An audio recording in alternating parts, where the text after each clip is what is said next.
በስመ አብ ወወልድ ወመንፈስ ቅዱስ አሐዱ አምላክ አሜን። እንደምን ዋላችሁ? እግዚአብሔር ይመስገን። እንደምን ሰነበታችሁ? እግዚአብሔር ይመስገን። ምሕረቱ ብዙ የሆነ በቸርነቱ የሰበሰበን እግዚአብሔር ስሙ የተመሰገነ ይሁን። አሜን። በእግዚአብሔር ቸርነት ተከታታይ ትምህርታችንን ርዕስ ትምህርተ መለኮት የሚለውን የ22ኛውን ቀን ትምህርታችንን ዛሬ ለማየት እንሞክራለን። ወደ ትምህርቱ ከመግባታችን በፊት እንጸልያለን። ቅዱስ ቅዱስ ቅዱስ የኛ ጌታ እግዚአብሔር እናመሰግንሃለን። አሜን። በመናገርህ ሐሰት በመርዳትህ እንቅፋት የሌለብህ ጌታ በእውነት ስምህ ብሩክ ይሁን። አሜን። አንተ ቸርነህ እናመሰግንሃለን። አሜን። ስጦታ ማለቂያ የለውም፣ እናከብርሃለን። አሜን። በዘይትህ እንድታለመልመን በምህረትህ እንድትጎበኘን እንጠይቅሃለን። አሜን። ጊዜው ሰዓቱ ሁሉ አንተን ያክብርህ። አሜን። በጌታችን በመድኃኒታችን በኢየሱስ ክርስቶስ በእርሱ ያለ ክብር ጽን ለአንተ ይገባሃል። አሜን። ከመንፈስ ቅዱስም ጋር ትክክል የሚሆን ዛሬም ዘውትርም ለዘላለሙ አሜን። አሜን።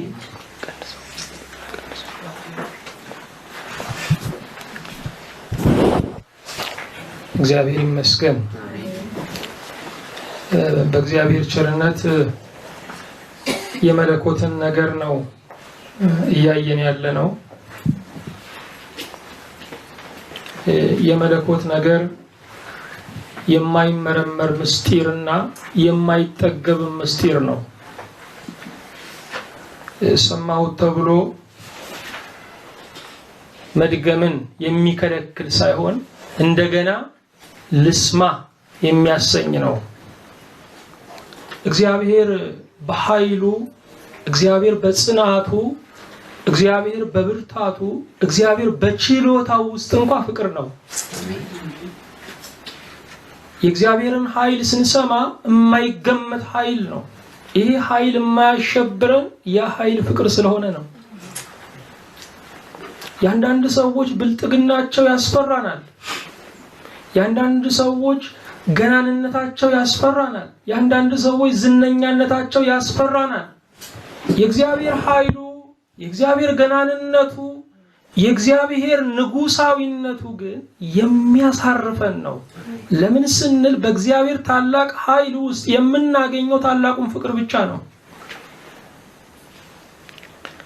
እግዚአብሔር በአንድ ቀን ፍጥረትን ሁሉ በኃይሉ ማሳመን ይችላል፣ ሰይጣንን ሳይቀር። እሱ ግን ፍቅር ነው።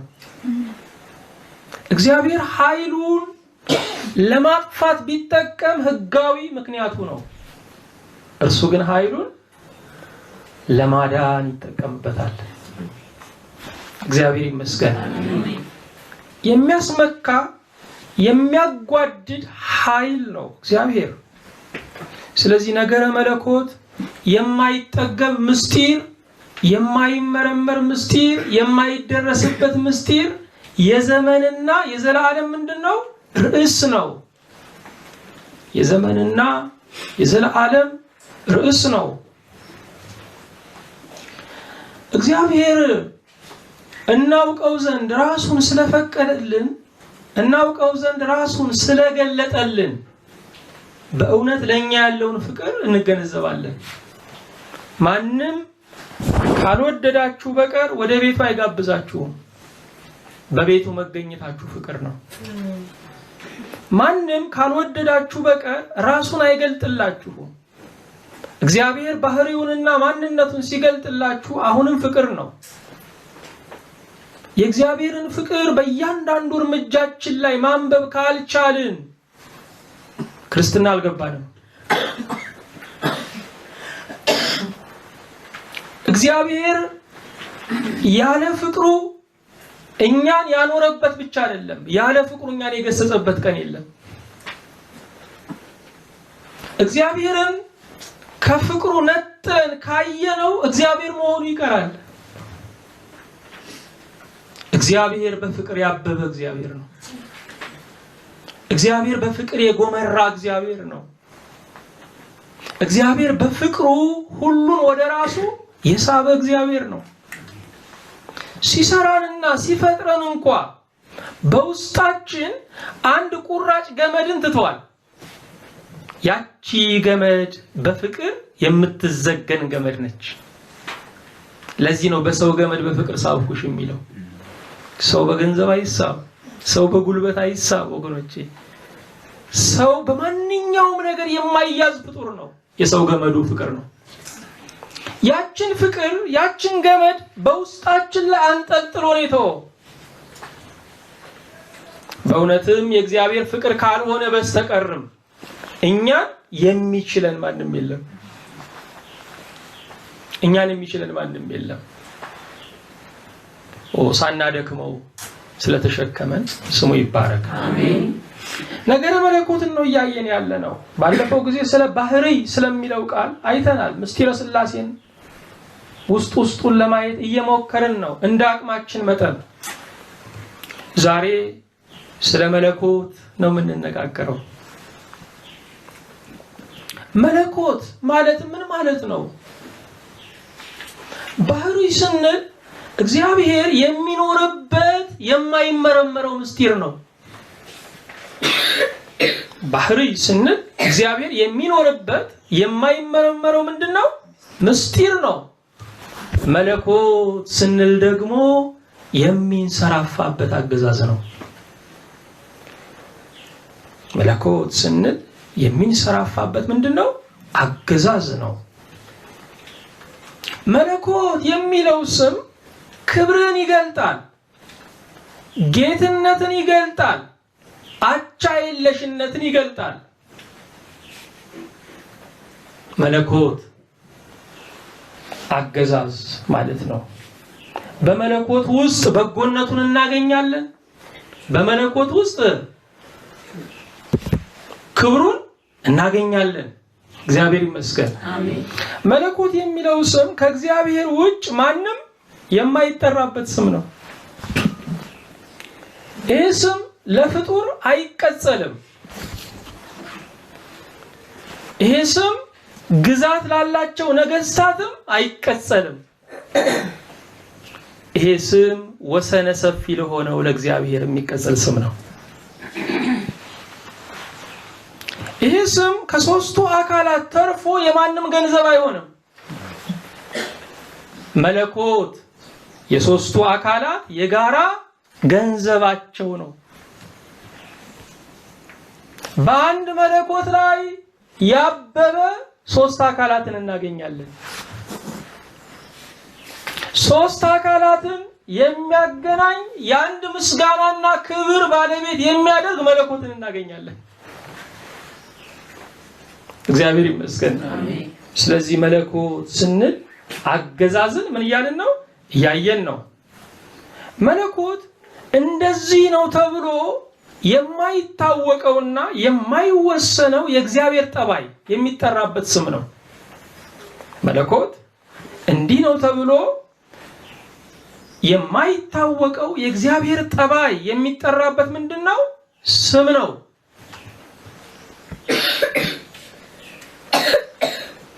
መለኮት እንደ አካላት ሶስትነት የለውም። መለኮት ስንት ነው? አንድ ነው። አሃዱ አምላክ አሃዱ መለኮት ነው። አሃዱ ስብሃት ነው። መለኮት አንድ ነው። መለኮት አካላትን አይጠቀልልም ወይም አይጨፈልቅም። የአካላት ሶስትነትም አንዱን መለኮት ምን አይለውም? አይከፋፍለውም። የመለኮት አንድነት አካላትን አይጨፈልቅም። የአካላት ሶስትነትም የመለኮትን አንድነት አይከፋፍልም። አዎ መለኮት ለአብ ለወልድ ለመንፈስ ቅዱስ የአንድነታቸው መጠሪያ ስም ነው። የህብረት ገንዘባቸው ነው። በዚህ መለኮት ውስጥ የማይደፈር ክብር የማይጨመርለት ምስጋና አለ። ለዚህ ነው እግዚአብሔር ባያከብሩት ክቡር የሆነው። እግዚአብሔር በክብሩ ፍጹም በመሆኑ ስናመሰግነው የሚሞላለት፣ ዝም ስንል የሚጎድልበት አይደለም። ፍጹም ነገር ሙላትና ጉድለት የለውም። በእግዚአብሔር በመለኮት ውስጥ ክብር አለ፣ የማይሻር ክብር አለ፣ የማይቀንስ ምስጋና አለ። በዚህ መለኮት ውስጥ ደግሞ በጎነት አለ፣ ደግነት አለ፣ የአሰራር ጥበብ አለ፣ የተዘረጋ እጅ አለ፣ የሚያስጠልል ታዛ አለ። ክብር ለእግዚአብሔር ይሁን። መለኮት አገዛዝ ነው። ይህ አገዛዝ ምድርንም ሲኦልንም ገነትንም ገሃነመ እሳትንም ይቆጣጠራል። ከዚህ አገዛዝ የወጣ የተረፈ ማንም የለም። ወገኖቼ እግዚአብሔር ወዶ የተወው ታግሶ የተወው እንጂ አቅቶት የተወው ምንም ነገር የለም። እግዚአብሔር ወዶ የተወው ታግሶ የተወው እንጂ አቅቶት የተወው ምንም ነገር የለም። ማቃት ባህሪው አይደለም፣ አይጠራበትም፣ ተጠርቶበትም አያውቅም። ለዚህ ነው ሊቃውንቶቻችን አብ ወልድን ሲወልድ ድካም ኖሮበት ለማገዝ አይደለም፣ የእርጅና ዘመን ኖሮበት ደግሞ ለመጦርም አይደለም ይላሉ። እሱ ያለ ድካም ብርቱ ነው። እግዚአብሔር ይመስገን። እኔ እናንተን በወዳችሁ መጥላቴን ተጭኘው ነው። እኔ ውስጥ ፍቅርም ጥላቻም አለ። እግዚአብሔር የወደዳችሁ መጥላቱን ተጭኖ አይደለም፣ ባህሪው ፍቅር ስለሆነ ነው።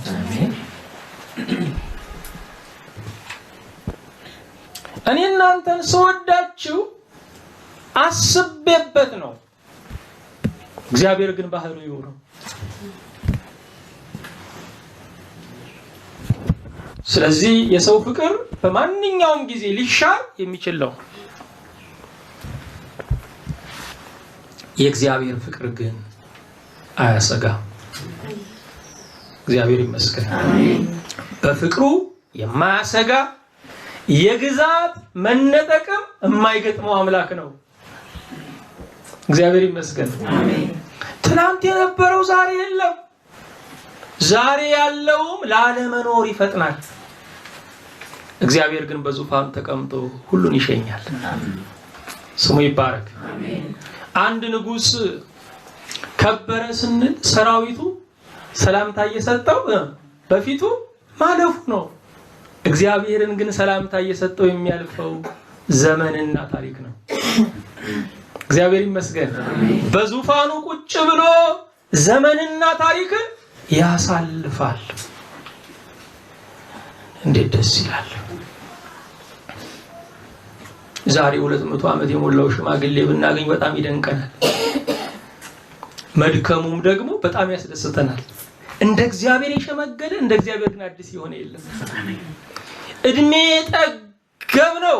ለዚህ ነው እግዚአብሔር ብሉየ መዋዕል የሚባለው፣ በዘመናት የሸመገለ ዘመን የጠገበ ግን አዲስ የሆነ።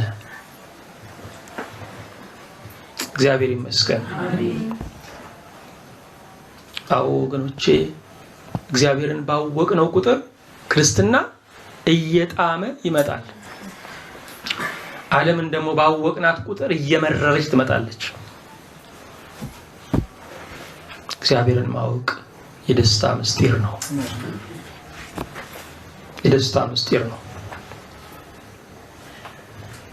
አዎ መለኮት የአንድነት ስያሜ ነው። የአንድነት ስያሜ በመሆኑ ሶስቱም አካላት ይጠሩበታል። መለኮት ሶስቱም አካላት የሚጠሩበት ልዩ ልዩ መለኮት ስለሆነ አይደለም፣ የጋራ ሀብታቸው ስለሆነ ነው። የጋራ ሀብታቸው ስለሆነ ነው። የጋራ ሀብታችንን ሁላችንም በአንድነት እንጠራበታለን። ለምሳሌ ኢትዮጵያዊ ነኝ፣ የጋራ ሀብታችን ነው። ከንጉሱ ጋራ ተራው ሎሌ እኩል የሚሆነው በኢትዮጵያዊነቱ ነው። የጋራ ሀብት ነው። የጋራ ሀብታቸው መለኮት አብ ወልድ መንፈስ ቅዱስ በኩል የሚጠሩበት ነው። እግዚአብሔር ይመስገን። አሜን። አዎ በንጉሱና በእኛ መካከል የሰብዕናና የዜግነት ልዩነት የለም። የሥራ ድርሻ ግን ልዩነት አለ። በአብ በወልድ በመንፈስ ቅዱስ መካከል የሥራ ድርሻ ልዩነት እናይ እንችላለን። የክብር መበላለጥ ግን የለም። እግዚአብሔር ይመስገን። ለምን? አንዱ መለኮት እኩል ያደርጋቸዋል። በመካከላቸው ልዩነት የለም። ለምን? አንዱ መለኮት ያስተባብራቸዋል።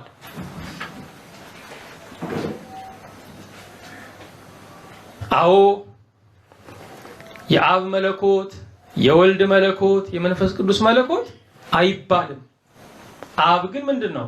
መለኮት ነው። ወልድ ምንድነው? መለኮት ነው። መንፈስ ቅዱስም መለኮት ነው። እግዚአብሔር ይመስገን። ስለዚህ ባህርየ መለኮት አንድ በሚያደርጋቸው በሶስት አካላት እናምናለን። ባህርየ መለኮት አንድ በሚያደርጋቸው በስንት አካላት እናምናለን? በሶስት አካላት እናምናለን። መለኮት በአካላት ቢከፈል ኖሮ ሶስቱም አይጠሩበትም ነበር። ሶስቱም የሚጠሩበት መለኮት በአካላት ስለማይከፈል ነው። ለምሳሌ የመለኮትና የትስብእት ተዋህዶ እንላለን። የመለኮትና የሰውነት ተዋህዶ እንላለን። ይሄ ማለት አብም መንፈስ ቅዱስም ተዋህደዋል ማለት አይደለም። ሶስቱም አካላት መለኮት የሚለውን ስም ስለሚጠሩበት የመለኮትና የሰውነት ተዋህዶ እንላለን። የክርስቶስን ሰው መሆን እግዚአብሔር ይመስገን። በሁለተኛ ጴጥሮስ በምዕራፍ 1 ቁጥር 3 እስከ 4 ስለዚህ መለኮት ክብር ጠገብ ስለሆነው መለኮት ምስጋና የተንዘረፈፈለት ስለሆነው መለኮት ይናገራል። በቆላስይስ ምዕራፍ 2 ቁጥር 9 ላይ በኢየሱስ ክርስቶስ ላይ የመለኮት ሙላት ተገልጦ እንደሚኖር ይናገራል።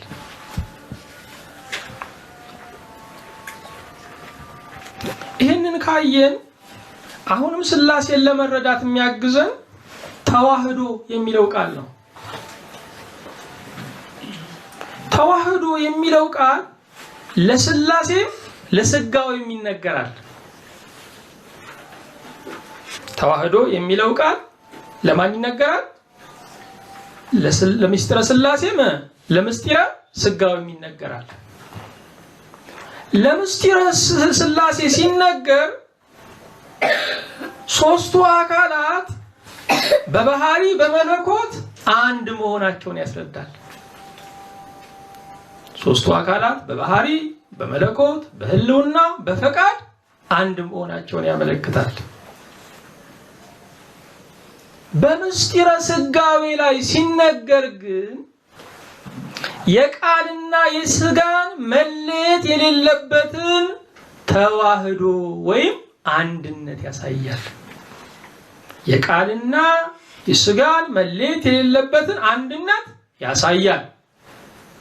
ስለዚህ ተዋህዶ የሚለው ቃል ለምስጢረ ሥላሴ፣ ተዋህዶ የሚለው ቃል ለምስጢረ ሥጋዌ የሚያገለግል ቃል ነው። አንድነት፣ አንድ መሆን ማለት ነው። ሃይማኖታችን ተዋህዶ ነው ስንል በአብ በወልድ በመንፈስ ቅዱስ አንድነት እናምናለን።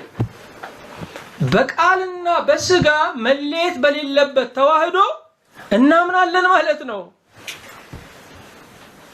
ተዋህዶ የሚለው ቃል እጅግ ጥልቅ የሆነ የሃይማኖት ምንድነው? ምስጢር ነው። የምንጠራበትም ስያሜ ነው። ተዋህዶ ስመ ጉባኤም ነው። ንስጥሮስን ካወገዙ በኋላ ተዋህዶ የሚለውን የጉባኤ ስም አብረው አጽድቀዋል። እግዚአብሔር ይመስገን። አዎ አብ ወልድ መንፈስ ቅዱስ አንድ አምላክ ነው። አንድ ህልውና ነው። በዮሐንስ ወንጌል በምዕራፍ 10 ቁጥር 30 ላይ እኔና አብ አንድ ነን ብሏል። እኔና አብ ስንት ነን? አንድ ነን። ለምን? ህልውናው ስንት ስለሆነ? አንድ ስለሆነ። አሁንም አንድ ህብረ መልክ ነው። ዮሐንስ 14 ቁጥር 9 ላይ እኔን ያየ አብን አይቷል ይላል። አንድ ህብረ መልክ ነው። በአብ ላይ የምናየው የውበት ጸዳል በማን ላይ አለ? በወልድ ላይ አለ። አንድ ህብረ መልክ ነው። አንድ ህይወት ነው። አብ ህያው እንደሆነ እኔም ህያው ነኝ ብሏል።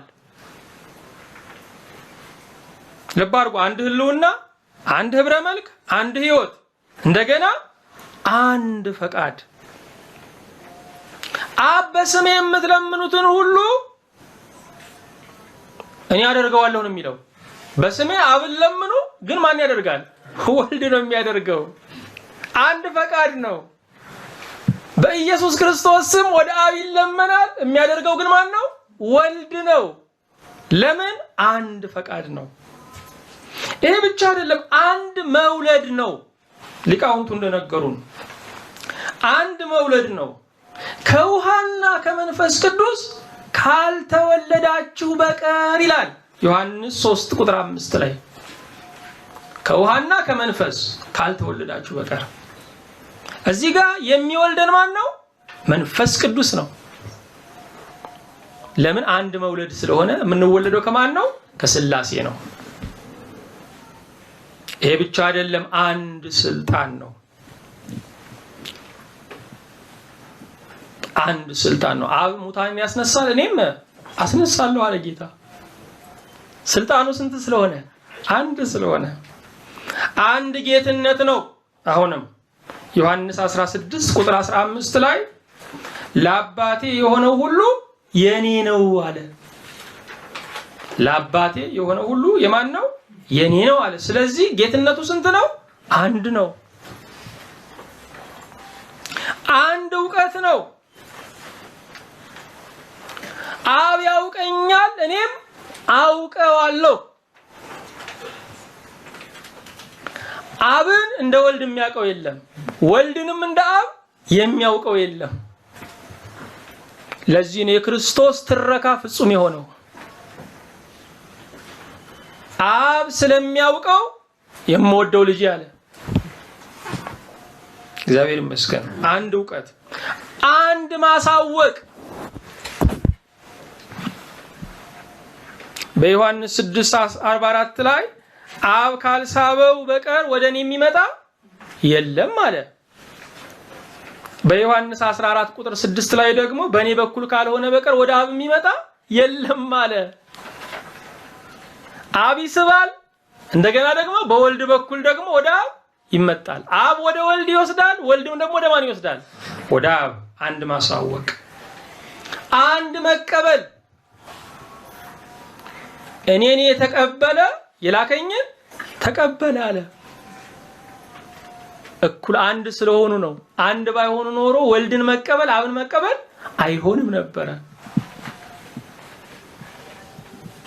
አብን የጠላ እኮ የለም በአብዛኛው ማለት ነው። አብን ያቃለለ የለም በአብዛኛው። ወልድን ማቃለል ግን አብን ማቃለል ነው። አንድ ናቸው፣ አንድ ናቸው። ሶስቱን አካላት መለያየት አይቻልም። አንድ ትምህርት ነው። አንድ ትምህርት ነው። በዮሐንስ 5:30 ላይ እኔ ከራሴ አልናገርም አለ። እንደገና በዮሐንስ 16 ላይ ደግሞ ምን አለ? ከኔ ወስዶ መንፈስ ቅዱስ ይነግራችኋል አለ።